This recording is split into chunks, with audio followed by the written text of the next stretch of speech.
우리 요한복음 4장 1절에서 19절 말씀 보겠습니다.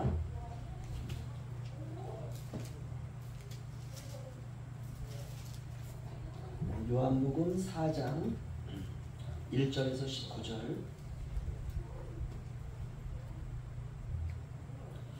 내용을 생각하시면서요, 저 한 절씩 교도하겠습니다. 예수께서 제자를 삼고 세례를 베푸는 것이 요한보다 많다 하는 말을 바리새인들이 들은 줄을 주께서 아신지라. 유대를 떠나사 다시 갈릴리로 가실새 사마리아에 있는 수가라 하는 동네에 이르시니 야곱이 그 아들 요셉에게 준 땅이 가깝고 거기 또 야곱의 우리 있더라. 예수께서 길 가시다가 피곤하여 우물 곁에 그대로 앉으시니 때가 6시쯤이었더라. 사마리아 여자 한 사람이 물을 기르러 왔으매 예수께서 물을 좀 달라 하시니 이는 제자들이 먹을 것을 사러 그 동네에 들어갔음이로라. 사마리아 여자가 이르되 당신은 유대인으로서 어찌하여 사마리아 여자인 나에게 물을 달라 하나이까 하니 이는 유대인이 사마리아인과 상종하지 아니함이로라. 예수께서 대답하여 이르시되 내가 만일 하나님의 선물과 또 내게 물 좀 달라 하는 이가 누구인 줄 알았더라면 내가 그에게 구하였을 것이요 그가 생수를 내게 주었으리라. 여자가 이르되 주여 물기를 그릇도 없고 이 우물은 깊은데 어디서 당신이 그 생수를 얻겠사옵나이까. 우리 조상 야곱이 우물을 우리에게 주셨고 또 여기서 자기와 자기 아들들과 짐승이 다 마셨는데 당신이 야곱보다 더 크니이까. 예수께서 대답하여 이르시되 이 물을 마시는 자마다 다시 목마르려니와 내가 주는 물을 마시는 자는 영원히 목마르지 아니하리니 내가 주는 물은 그 속에서 영생으로 솟아나는 샘물이 되리라. 여자가 이르되 주여 그런 물을 내게 주사 목마르지도 않고 또 여기 물 기르러 오지도 않게 하옵소서. 이르시되 가서 내 남편을 불러오라. 여자가 대답하여 이르되 나는 남편이 없나이다. 예수께서 이르시되 내가 남편이 없다 하는 말이 옳도다. 너에게 남편 5이 있었고 지금 있는 자도 내 남편이 아니니 내 말이 참되도다. 다 함께요. 여자가 이르되 주여 내가 보니 선지자로소이다. 아멘. 네, 오늘 편견과 이해라는 제목으로 말씀을 함께 나누게 될 텐데요. 조금 깁니다. 그러니까 끝까지 잘 들어보시고 오늘 저와 여러분의 마음에 큰 선물을 우리가 가득 안고 우리가 살아가는 우리의 모든 생애 동안에 이 말씀이 순간순간 떠올라서 그 모든 환경들을 은혜로 잘 극복하시기를 주의 이름으로 축원합니다. 예수님에 대한 소문이 온 동네로 퍼져나가기 시작했습니다. 죽은 자가 살아났대, 병든 자가 고침을 받았대, 소경이 눈을 떴대, 가난한 자가 부욕해 되었대. 이런 소문이 막 퍼져나가니까요, 사람들이 이제 궁금해하기 시작하고요. 설마 그랬다가 현장에 와서 그런 거를 보고 깜짝깜짝 놀라는 거예요. 한 아이가 가지고 왔던 그 도시락 떡 5개와 물고기 2마리를 가지고 5,000명이 먹고도 12강주리가 남는 이런 기적의 현장을 사람들이 체험하고 진짜 죽은 자가 살아나는 것을 현장에서 보면서 구름대처럼 사람들이 이제 주님께로 주님의 소문을 향해서 사람들이 오기를 시작했습니다. 그러니까 어떤 사람들은요, 예수님을 예수님이야말로 메시아다, 예수님이야말로 구세주다, 그분이야말로 우리의 구원자다 라고 믿는 사람도 생겼고, 어떤 사람들은 설마 그랬을까 이렇게 긴가 민가하는 사람도 생겼고, 어떤 사람들은 그런 일 없어, 절대로 그런 일 없어. 바리새인과 이런 율법사들과 예수님을 향해서 적대 관계에 있는 사람들은 그냥 아예 처음부터 그런 일 없어, 그 사람은 사기꾼이야, 이런 식으로 부정적인 이런 견해들로 사람들로 나누어지기 시작했습니다. 그때 제사장들과 바리새인들은 이렇게 말합니다. 갈릴리에서는 선지자가 나지 못하느니라. 이 말은 뭐냐면, 적어도 선지자가 나오고 메시아가 나오고 구원자가 나오려면 촌구석에서는 불가능하다는 거예요. 메시아가 나오려면 적어도 대도시에서 사람들이 인정받을 만한 그런 도시에서 역시 다르다. 야, 학군이 좋으니까 좋은 대학도 가는구나. 이렇게 얘기를 하죠. 야, 무슨 뭐 울릉도 총구석에서 그렇게 좋은 데를, 이와 아주 비슷한 얘기입니다. 사람들이 야, 갈릴리 총구석에서 무슨 선지자가 나와. 이런 걸 우리가 뭐라 그럽니까? 편견이라 그래요. 선입견이라 그래요. 어떤 사람들은 비아냥거리면서 이렇게 말합니다. 예수 그 목수 요셉의 아들 아니야, 이렇게 말을 해요. 여러분, 강조점이 어디에 있습니까? 목수에 있습니다. 목수. 지가 아무리 잘났고 뛰어나다 할지라도 목수 아들이야. 목수 아들이 무슨 메시아가 되고, 목수 아들이 무슨 선지자고, 목수 아들이서 목수 갈릴리 이렇게 그런 총구석에서 그런 그저 시답지도 않은 직업을 가진 아버지 밑에서 이렇게 이제 예수님에 대해서 편견을 가지고 있는 거예요. 기껏해야 목수의 아들이지. 우리 이런 거를 이제 편견이라 그럽니다. 자신의 기준에 치우친 생각이죠. 적어도 이 정도 돼야 했잖아. 야, 걔가 어떻게 성공했대? 걔네 아버지 부자잖아. 걔네 아버지가 누군데? 알잖아, 그 대기업 회장이 걔네 아버지야. 역시. 이런 걸 편견이라고 해요. 야, 걔 이번에 무슨 의대 갔다 그러더니 명의가 됐다 그러던데? 누가? 거기 개똥이 있잖아. 설마. 야, 너 모르는구나. 걔네 아버지가 의사야. 그래? 역시. 그러면 그렇지. 이렇게 사람들은 반응해요. 야, 네 교회는 얼마나냐? 우리 교회 크지. 저기 뭐 언덕에 있는 알지? 거기 동네 우리 있는 교회. 거기 한 3,000명 정도. 야, 거기가 너네 교회야? 그럼 우리 교회지. 역시. 이런 걸 선입견이라고 해요. 이런 걸 편견이라고 해요. 무조건 외형이 좋으면 사람들은 당연하지. 의사 집안에서 의사 나오고, 그쵸? 정치인 집안에서 정치가가 나오고, 부모가 학벌이 좋으면 자식이 좋은 학군에 가서 정말 돈 많이 들여서 거기서 유명한 학원 다니면서 역시 다르긴 달라. 이게 편견입니다. 이렇게 좋은 겁니까 이게? 오늘 설교 중에 저와 여러분이 확실한 답을 얻으시기를 주님의 이름으로 축원합니다. 그래야 자유롭게 살 수가 있어요. 예수님께서 뜨거운 한낮에, 오늘 같은 이런 더위에 사마리아 수가라고 하는 그 동네에 우물가로 가십니다. 목적지는 사마리아가 아니고 갈릴리입니다. 하지만 갈릴리로 가기 위해서는 동네 하나를 통과해야지만이 지름길로 갈 수 있어요. 바로 이 동네가 사마리아입니다. 그런데 문제는 뭐냐? 유대인들이 가장 꺼리는 동네가 사마리아예요. 왜 꺼릴까? 여기는 빠른 길이고 가로질러 가면 갈릴리로 바로 갈 수 있는데, 유대인들은 여기를 직통으로 뚫고 가지 않습니다. 여기를 이렇게 돌아서 멀리 가요.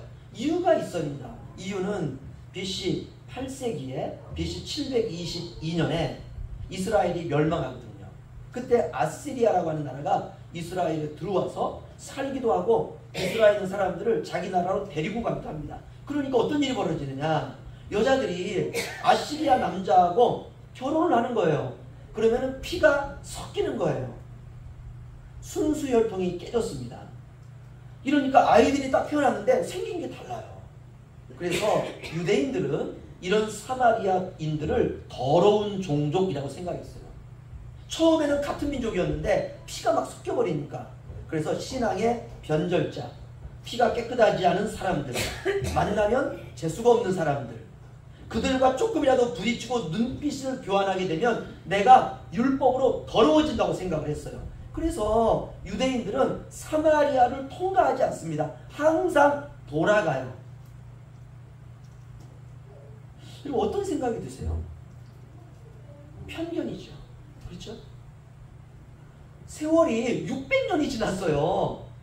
그렇게 이스라엘이 아수르에 의해 가지고 침공이 되어서 피가 섞인 지가 600년이 지났음에도 불구하고 600년 동안 계속 사마리아 사람들에 대해서 더러운 인간들, 피가 섞인 인간들, 이런 관념을 가지고 있습니다. 역사가 빚어낸 아픈 과거 아닙니까? 그런데 수백 년이 지나도 유대인들은 버림받은 사람들, 하나님이 버린 사람들, 이렇게 생각했어요. 유대인들이 가진 신앙관인데 어떻습니까? 맞습니까? 틀립니까? 근데 유대인들은 맞다고 생각했어요.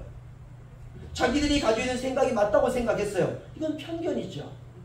이런 편견이 상당히 많습니다. 오늘날에도 제가 울릉도에 와가지고 생긴 습관이 있어요. 앉으면 늘 긁고 있어요. 제 손도 보면은요, 얼굴도 마찬가지고 몸도 마찬가지고 다리도 마찬가지고 늘 긁어요. 왜냐하면 이거 다 풀을 뽑아야 되니까 들어가면 모기가 무는 거예요. 어떻게 와가지고 제 혈관을 찾아서 빨대를 집어넣는지요. 그래서 제 마음속에는 항상 모기는 다 죽여야 돼, 이렇게 생각했어요. 거기다가 또 모기만 있는 게 아니고 깔따구도 있대네요. 어떤 건 물으면 여기가 그냥 시뻘개져요. 며칠 동안. 그러니까 이걸 막 긁고 있어요. 제가 오늘 설교를 준비하면서 그런 생각을 했습니다. 모기는 해충일까? 어떻습니까? 여러분, 해롭다, 해롭지 않다, 이거 누가 결정하는 건가요?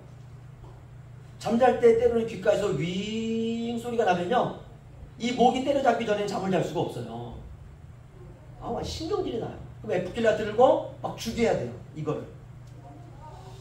철천지 원수죠. 그러면 모기가 나한테 철천지 원수가 될 수밖에 없는 건 누가 결정하냐고요. 모기가 해충은 아니거든요. 여러분, 곤충도 하나님이 창조하신 겁니다. 모기도 하나님이 만드셨어요. 선하신 하나님이 만든 것은 모두가 다 선한 줄로 믿습니다. 미꾸라지의 먹이가 모기의 유충이에요. 미꾸라지 입장에서는 모기는 이거 너무 좋은 먹잇감이에요. 그런데 우리들은 모기는 일종의 해충이에요. 이런 편견을 가지고 있어요. 이런 식으로 내가 내 기준으로 모든 것을 이렇게 우리가 잣대를 가지게 되면 편견을 갖게 되고, 이게 신앙으로 들어오면 심각한 문제가 됩니다. 이게 삐뚤어진 신앙관, 삐뚤어진 인생관을 가질 수 있어요. 이제 9절을 한번 보시죠. 9절.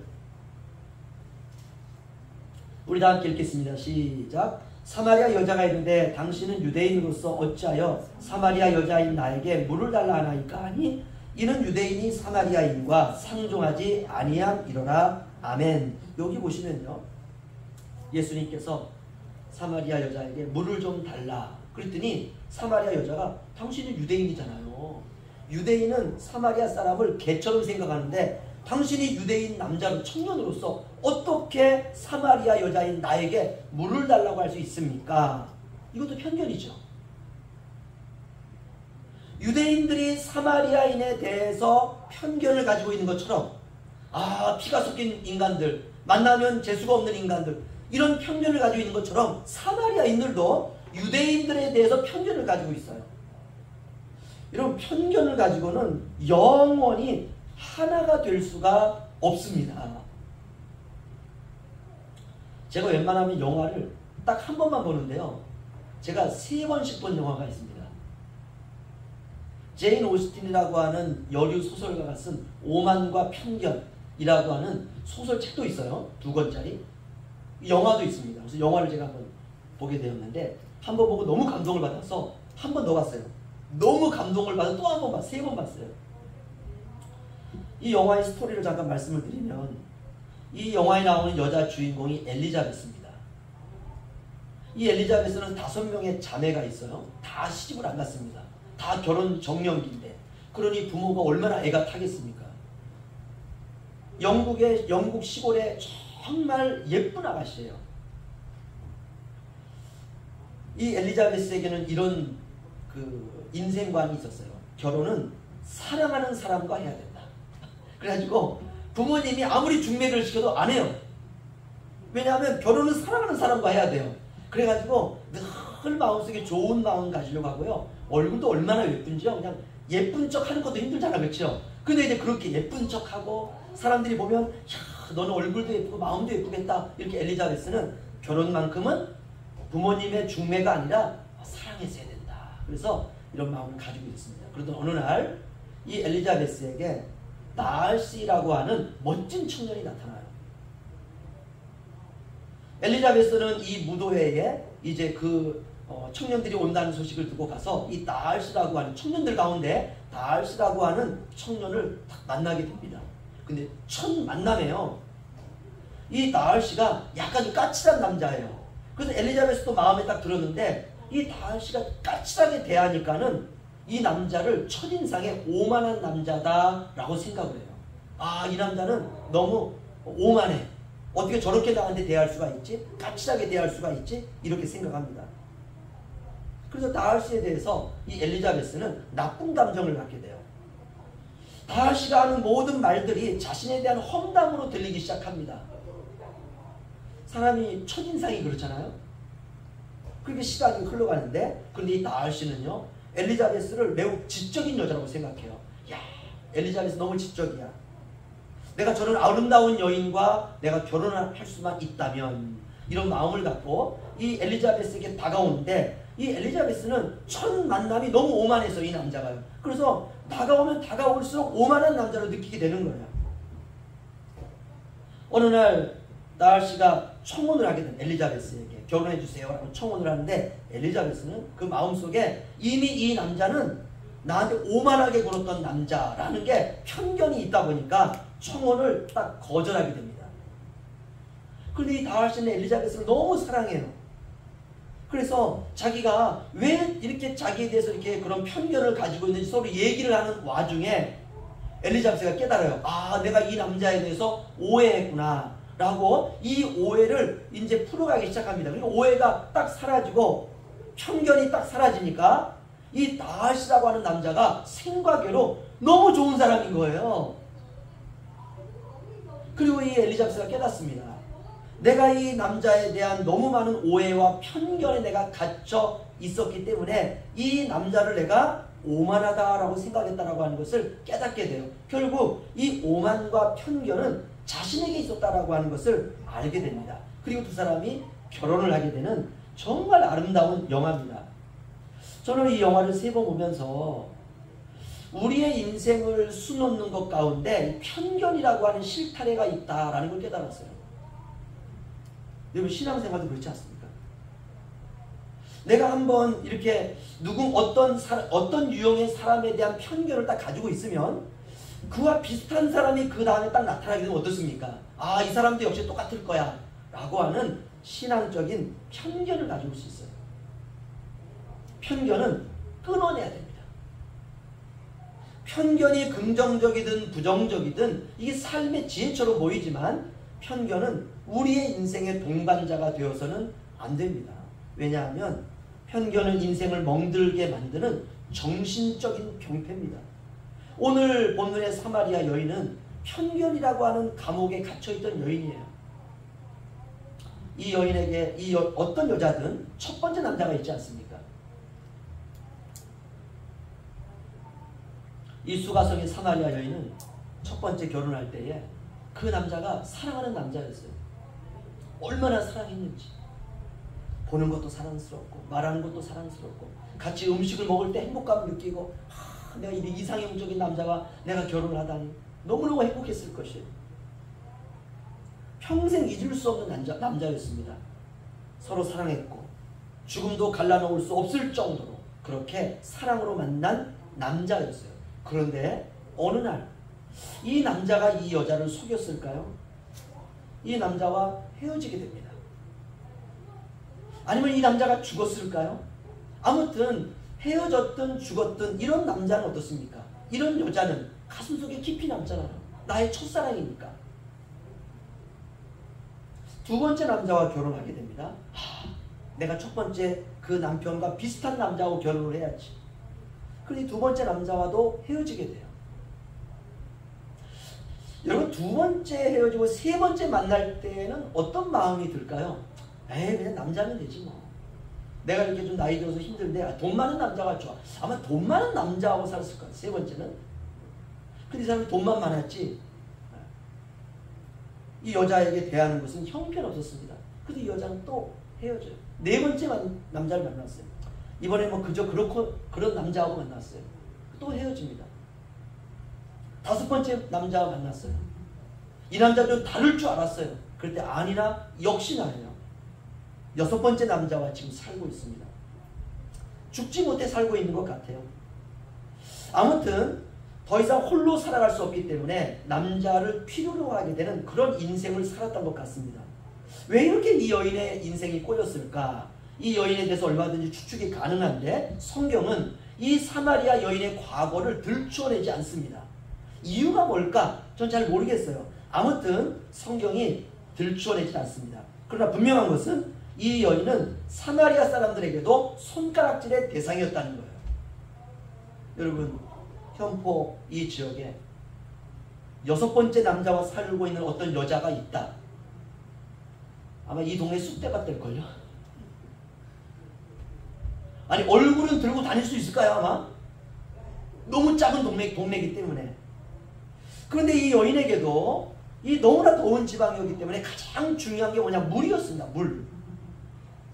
사람들이 다니는 시간에 그 우물에 올 수가 없어요. 왜? 오면 손가락질 하니까. 야, 저 여자가 우리 동네에 들어와가지고 지금 살고 있는 남자가 뭐 술 주정뱅이고 이 온갖 소문이 있을 거 아닙니까? 그래서 이 여자는 사람들이 이게 다니는 시간에는 나오질 않습니다. 언제 나오느냐? 땡볕이 막 그냥 내려찔 때 그 누구도 집에서 나오지 않는 정오 대낮에 물을 길러 오는 거예요. 가장 뜨거운 시간. 아무도 만날 수 없는 그 시간. 사람들이 싫은 거죠. 나에 대해서 쑥덕거리는 소리가 싫은 거예요. 안 보고 사는 게 최선입니다. 그래서 사람들의 눈이 나에 대한 편견을 가지고 있다라고 생각하는 거예요. 이 여인을 바라보는 하나에서 10가지 모든 눈이요, 사람 다 삐딱합니다. 아무튼 사람들을 사귈 수도 없고 사람들과 대화할 수도 없고, 이렇게 이 여인은 편견이 다스리고 있는 세계에 떠날 수도 없어요. 여기에 살고 있습니다. 그때 이 여인이 우물가에서 물을 깃고 있는데 한 남자가 와서 이 여인에게 이렇게 말합니다. 내게 물 좀 달라. 그렇지, 사마리아 여인이요, 이 남자를 쓱 보니까는 유대인이에요. 유대인은 사마리아로 통과하지 않거든요. 근데 이 청년이에요. 결혼도 하지 않은 청년이 우물에 앉아서 사마리아 여인인 자신을 보고 내게 물을 좀 달라. 그러니까 사마리아 여인이 이렇게 묻습니다. 당신은 유대인인데 아니 어떻게 사마리아 여자인 나에게 물을 달라고 합니까? 이렇게 주님과 여인 사이에 대화가 오고 갑니다. 이렇게 대화가 오고 가는 과정에 주님께서 이 여인에게 부탁을 딱 하나 합니다. 가서 내 남편을 불러오라. 그러자 이 여인이 아마 한 템포 쉬었을 것 같아요. 그리고 주님에게 이렇게 말합니다. 나는 남편이 없습니다. 지금 살고 있는 남자는 누굽니까 그러면? 우리는 이 답변을 통해서 알 수 있는 게 뭐냐? 자신의 남편이라는 단어는 이 여인에게 트라우마였어요. 건드려서는 안 되는 상처. 그런데 놀랍게도 이 여인이 주님의 말씀에 자신의 마음을 쫙 열어요. 그리고 이렇게 말합니다. 저는 남편이 없습니다. 그러자 주님이 이렇게 말씀합니다. 18절을 보시면 너에게 남편 5이 있었고 지금 있는 자도 내 남편이 아니니 내 말이 참되도다. 아멘. 유대인도 사마리아인에 대해서 편견을 가지고 있었고 사마리아 사람도 유대인에 대해서 편견을 가지고 있었는데 서로 다른 편견을 가지고 있는 세계가 딱 만난 거 아닙니까? 그렇죠? 그때 주님께서 다른 유대인과 다르게 너에게 5 남편이 있지만 지금 있는 자도 내 남편이 아니니 내 말이 참되도다. 주님이 편견을 어떻게 해결하는지 한 가지 더 말씀을 드리면요, 유대인 가운데 매국노라고 불리던 사람이 있습니다. 바로 삭개오입니다. 키는 아주 작아요. 그 사람은 요즘 말로 말하면 은행원, 고리대금업자예요. 같은 유대인이지만 유대인의 피를 빨아먹고 사는 사람. 그래서 유대인들이 그 삭개오에 대해서 항상 손가락질을 하고 있었어요. 편견이죠. 동족의 피를 빨아먹고 있는 거머리 같은 존재. 이런 편견을 가지고 있는 유대인들에게 삭개오 역시 편견으로 대했습니다. 이런 삭개오에게 주님이 찾아오세요. 그리고 이렇게 말합니다. 삭개오야, 돌 무화과 나무에서 내려오라. 내가 오늘 너희 집에 가서 너와 함께 보내야 되겠다. 다른 사람들은 삭개오를 죄인이라고 하는 편견으로 바라보는데 주님은 오셔서 이렇게 말합니다. 삭개오야, 내려오라. 내가 오늘 너희 집에 함께 가리라. 세 번째, 간음 현장에서 잡힌 한 여인이 있습니다. 여러분, 현장 범인은요, 빼도 박도 못해요. 한 여자가 대낮에 다른 남자와 음행을 하고 있는 현장을 서기관과 바리새인들이 급습을 했습니다. 그 현장에서 딱 머리채를 끌고 왔어요. 여자가 옷을 입었는지 안 입었는지 성경은 말하고 있지 않습니까? 여러분, 현행범은요, 그냥 있는 채로 끌려오는 거예요. 와가지고 그냥 사람들이 있는 그 군중 한가운데 거기 예수님도 딱 계셨습니다. 거기에 이 여인을 딱 집어 던지고, 그래 이 여인이 그 땅바닥에 엎드려가지고 웅크리고 있는 거예요.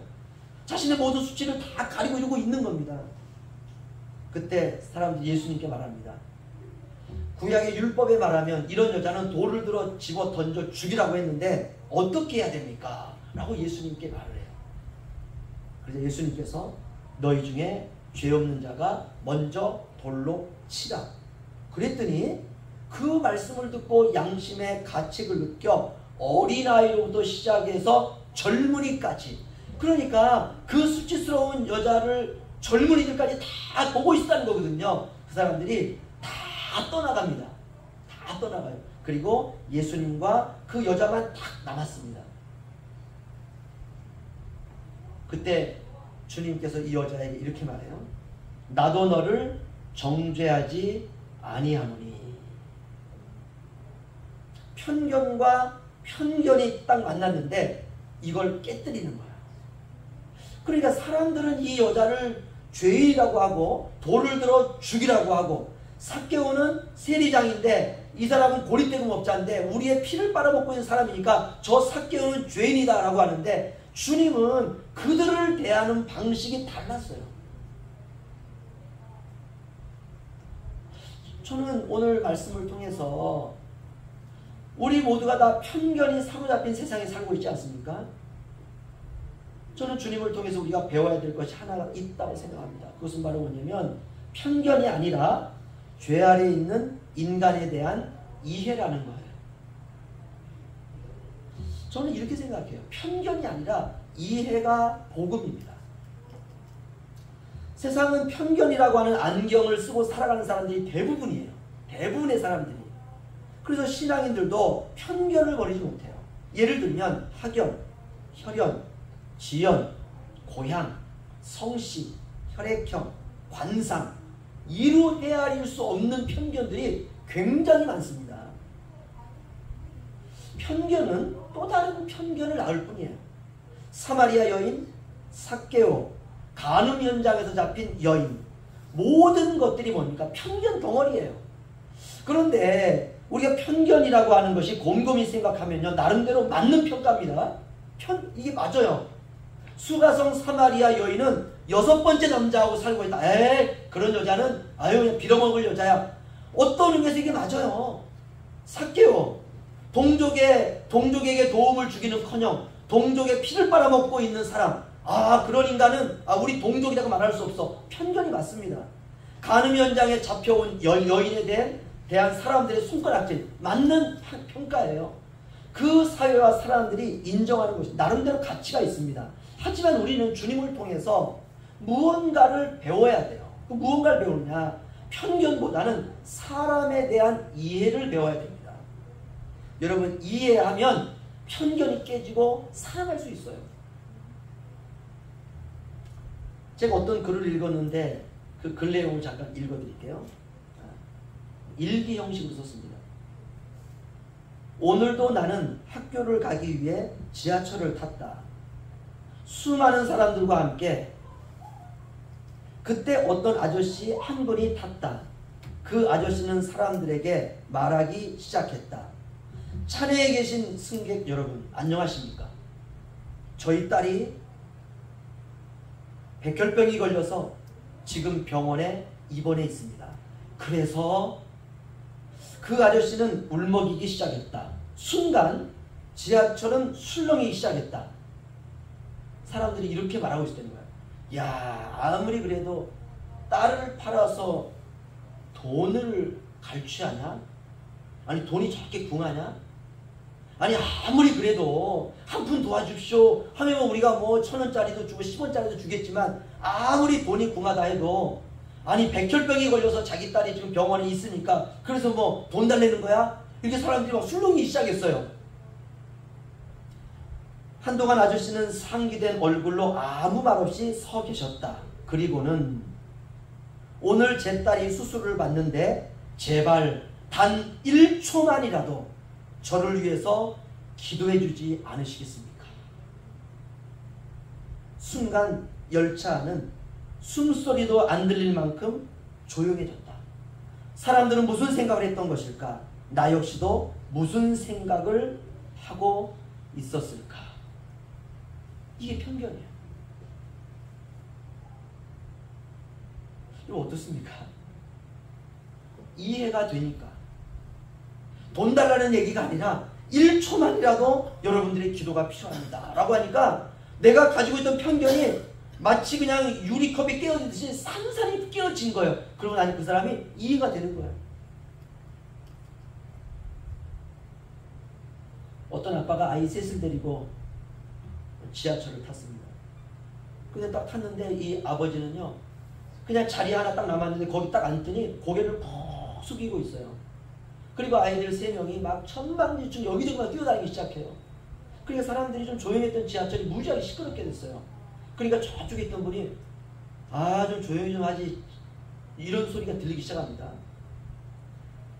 그리고 고개를 푹 숙이고 있는 그 아버지를 보니까 화가 나는 거예요. 아니 지가 아들을 셋 데리고 탔으면은 애들을 좀 조용히 좀 시키든지 예절 교육을 시키든지 아니 지 애들도 안 돌아보지도 않고 잠만 자고 있어? 이렇게 막 사람들이 술렁이기 시작했습니다. 승객들이 자녀 교육도 제대로 못 시킨다느니 아이들이 공중 예절 교육에 엉망이라더니 도대체 저것들은 커서 뭐가 될지 바로 저런 것들이 커서 문제야. 저렇게 버릇없이 크니까 이 사회가 이렇게 이제 사람들이 막 웅성웅성 되기 시작했어요. 막 불평이 나오기 시작합니다. 근데 아이들은 너무 어려가지고 막 뛰어다니고 있어요. 그러니까 이 아버지가 사람들 소리를 다 듣고 탁 일어섭니다. 그리고 이렇게 말합니다. 죄송합니다. 아이들을 조용히 시키지 못해 죄송합니다.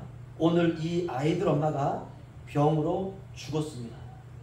지금 아이들과 함께 병원으로 가는데 저 아이들은 엄마가 죽은 사실도 모르고 있고 저 아이들을 어떻게 내가 이해를 시켜야 되는지 저도 잘 모르겠습니다.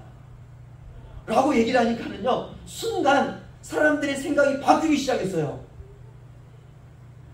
도저히 이해가 안 돼가지고 그냥 이렇게 하던 사람들이 아이를 데리고 와서 끌어안고요 그냥 아이를 다독이기 시작하고 편견의 장벽이 무너지는 거예요. 교회로 말한다면 이 세상에는 큰 교회가 있고 작은 교회가 있고 부자 교회가 있고 가난한 교회가 있지 않습니까? 이거 편견이에요. 세상에 그런 교회가 어디 있습니까?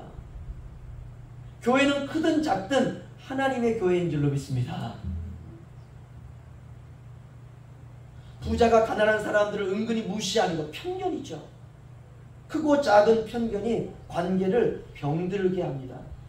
학벌에 대한 편견, 남자와 여자라고 하는 편견, 젊은이와 늙은이라고 하는 편견, 지역적인 편견, 하는 일에 대한 편견, 내가 얼마나 가졌느냐 소유에 대한 편견, 자식이 얼마나 성공했느냐라고 하는 것에 대한 편견, 오늘날 이렇게 신앙을 좀먹고 있는 편견들이 마치 복음인 것처럼 사람들의 눈을 이렇게 눈멀게 하고 있어요. 부부간에도 때때로 편견이 있을 때가 있습니다. 그런데 부부간에도 편견이 아니라 이해가 필요해요. 일방적인 편견은요, 다툼과 헤어짐을 낳습니다. 편견이 깨어져야 하나됨을 이룰 수 있어요. 때로는 목사님들이 설교를 하려고 강단에 딱 섰는데 설교 다 끝난 다음에 야, 오늘 목사님 화났냐?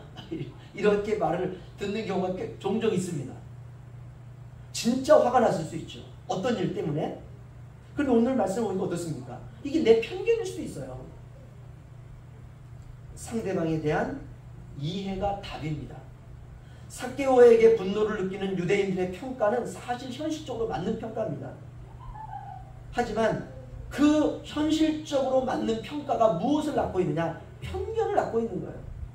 복음이라고 하는 것은 편견이 아니라 죄인인 인간을 이해하는 하나님의 마음입니다. 오늘부터 저도 그렇고 우리 오늘 예배에 나온 우리 모두도 그렇고 편견이 아니라 이해하는 신앙으로 살겠다고 우리가 다짐하시기를 주의 이름으로 축원합니다. 그렇지 않으면 평생 편견의 감옥 속에서 살게 돼요. 죽을 때에도 편견으로 죽습니다. 오늘 사마리아 여인이 편견의 감옥에서 다 빠져나오게 됩니다. 4장 28절에서 30절 한번 보시죠. 저 한 절씩 교독하겠습니다. 여자가 물동이를 버려두고 동네로 들어가서 사람들에게 이르되 내가 행한 모든 일을 내게 말할 사람을 만나 보라. 이는 그리스도가 아니냐. 다 함께요. 그들이 동네에서 나와 예수께로 오더라. 아멘. 여기서 가장 중요한 이미지가 물동이를 버려두었다라고 나와요. 평생 이 물동이 이고 다녔던 거거든요. 결국 이 편견이라고 하는 장벽은 이 여인에 대한 주님의 이해로 말미암아, 주님의 마음이죠. 이걸로 말미암아 깨어지게 됩니다. 그래서 물동이를 버려두고 사람들 속으로 들어가는 거예요. 사람을 피해 살았던 한 여인이 여러분 이해하면 다 수용할 수 있습니다. 이해가 되면 편견이 아니라 아 이게 나의 오만함이었구나 라고 하는 걸 알게 됩니다. 편견은 주님의 마음을 아프게 해요. 하지만 이해는 서로 사랑의 끈으로 이어지게 하는 것입니다. 먼저 우리 현포 양문교회 우리만큼이라도 이런 편견의 감옥에서 우리가 탈출합시다. 편견과 이해의 문이 저와 여러분 앞에 다 있습니다. 편견을 가지고 계속 살 것인가? 아니면 상대방을 내가 이해할 것인가? 선택해야 돼요. 그럼 어떻게 우리가 해야 되느냐? 저는 이런 말이 딱 제 머릿속에 생각나더라고요. 이렇게 살면 될 것 같아요. 따라서 한번 해보시죠. 그럴 수도 있지 뭐. 그런데 그럴 수도 있지 뭐. 아유 권사님 권사님 욕하더라고요. 그럴 수도 있지 뭐. 그러면 되는 거 있죠. 아니 없을 때는 뭐 우리가 대통령 요구 못합니까? 그렇죠? 그럴 수도 있지 뭐. 얼마나 힘들었으면 그러겠어. 아유 내 욕하고 속 풀린다면 괜찮아 그러면 돼. 그렇게 우리가 가정에서부터 살 수만 있다면 우리의 모든 관계가 소망의 불로 타오르게 될 줄로 믿습니다. 기도하겠습니다.